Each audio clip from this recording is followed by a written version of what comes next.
Great to be here. Great to be in our beloved Beirut in Lebanon. And great to be talking about AI. We, as a nation, Lebanon has always been at the forefront of innovation, of technology, but unfortunately, we have lost our way lately. And it is the time now to come back to the right way. Today can be a great day for Lebanon if we move from the great strategies that we have seen to proper execution, to putting our nation on track in the AI domain. Today, I'm going to take the time to talk to you about AI, why AI is important, what is the value chain of AI, what are the different areas the AI value chain consists of, and maybe the most important part for us is how can Lebanon be part of this global AI revolution. We're going to talk about a couple of use cases that can be started even with the mediocre infrastructure that we have. And we're going to talk about AI sovereignty. Very important topic, top of the agendas of all governments and all big players in technology. And we're going to leave you with some recommendations how we think Lebanon can be back on track. Let's start with looking at the end-to-end AI value chain. This is a typical technology framework, starting with the hardware part. A lot of companies are leaders here. You can talk about Taiwan, about the Netherlands, about Korea, South Korea. They are very active and they build capabilities along years and years in knowing how to design the chips, although we know NVIDIA here is the key player, manufacturing the chips, and building AI devices. AI devices is going to be a very big topic. We know that our neighbors, KSA, they already talk about building the first AI laptops. So this is a sector that is growing big time. And if we look from the lens of Lebanon, how can we be part of this? Or can we be part of this? Then we go to the more software side. The data centers, the cloud services, the AI models. In terms of data centers, this is one of the major pain points. I was part of an initiative to build a national data center 10 years back as a consultant. We worked on the feasibility study, actually exactly 10 years back. It's a pity that 10 years forward, this has gone nowhere. And we can be as innovative as we want to be, but if we don't have a data center, putting AI on track is not going to be that easy or that possible. If we look at cloud services, we have all the hyperscalers, the big players who are kind of the operating system for the AI, and cloud is a major part of AI. And this is going to be a topic, of course, relevant to the AI sovereignty or data sovereignty. Also, an area that is growing a lot. Now, if we go to the left, to the services and use cases, this is where the impact of AI will happen. This means putting all this technology to work by identifying the right use cases across the industries where the economic benefit will be delivered. This is less complicated than the others in terms of the need for infrastructure, but still a minimal requirement of infrastructure is needed. And this sector is growing the fastest. Now, if we look at Lebanon, and His Excellency before talked about the ecosystem and how it can work together, we need to stress that no AI will work in Lebanon if the government entities, the academia, the private sector, and the donors don't work together. We're lacking a lot of capabilities in finance, in energy, and if we don't collaborate, we will not be able to build an AI ecosystem to help our citizens. Through our engagement with Metai for the last month, we had a lot of talks with several ministries, and we tried to define AI use cases where they can already add value with the fragmented ecosystem, with the lack of infrastructure, with the lack of data as well. And we can give some examples here. For example, for the Ministry of Energy, we have a major issue, the load on our grid, how to integrate renewables into our grid, the fragmented ecosystem, and AI can definitely play a role here. Even with the lack of data, with partial SCADA data, we can gather the information to detect anomalies in the network, in the grid, and try to tackle those.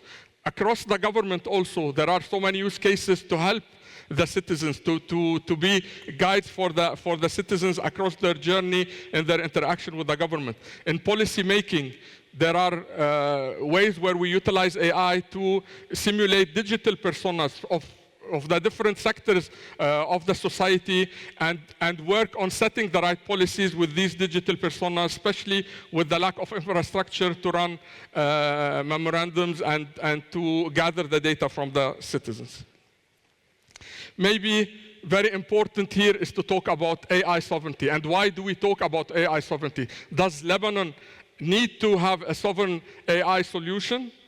The answer is yes. If we don't have our own AI sovereign solution, it means big part of the value chain of the economy will have to go outside the country.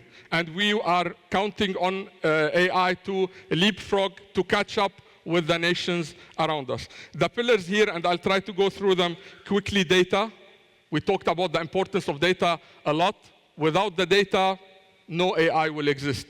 But we have a lot of pockets of data that is there, maybe unstructured. We need to make sure that we make it usable for AI. And there are a lot of solutions here that could be utilized. But most importantly here is making sure that we can come up with the right laws, because an investor who wants to come and work on AI in Lebanon needs to make sure that we have the right data regulations. And here, definitely a call of action is the ministries has put us on track, but our parliament needs to pick up the pace, make sure there is a committee, the collaboration is close between the government, the ministry, and the parliament to make sure these regulations are on track.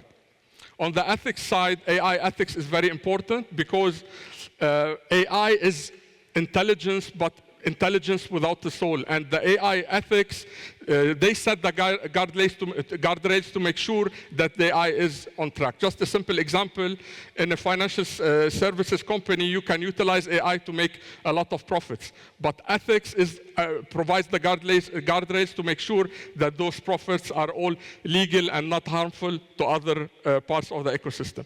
In terms of infrastructure, we said data centers are of paramount importance, but data centers maybe are a long shot for Lebanon at the moment, but still we can leverage our relationships to source GPUs, at least minimal amount, work with the existing data centers we have, maybe with the telcos there. Talent and knowledge is our strength as a government of Lebanon, as a Lebanese republic. We talked about our academia, the strong foundation that we have, the strong diaspora, and we need to make sure that we are enabling them. We need to make sure that AI is not only part of the academia, but also of the bigger society. UAE is #1 in the world with around 57% diffusion rate of AI. The diffusion rate is very important because if you build the best tech, but there is no absorption of that tech in the society, the impact will not happen. So by making sure that all the tranches of the society are a bit more aware and know how to use the technology, the impact will not happen. On the models, of course, there are so many models, open models, closed models. We can work on our own models with certain investments in infrastructure. We can support the other models that are being built in the region by supporting and training them, making sure that with our strong research and academic institutions, that those models are optimized properly. And this is a major area, but of course requires collaboration. Application is the key thing. This is the main message we're gonna leave you with. This is gonna be the strengths of Lebanon. This is where Lebanon can play. We have strong expertise in industries like tourism, F&B, services. We can bring this intelligence, this knowledge that we have in those sectors to the AI world. How? Data, wherever available. We need to make sure that we're improving the gathering of data. AI mimics the human behavior, and the models require a lot of training.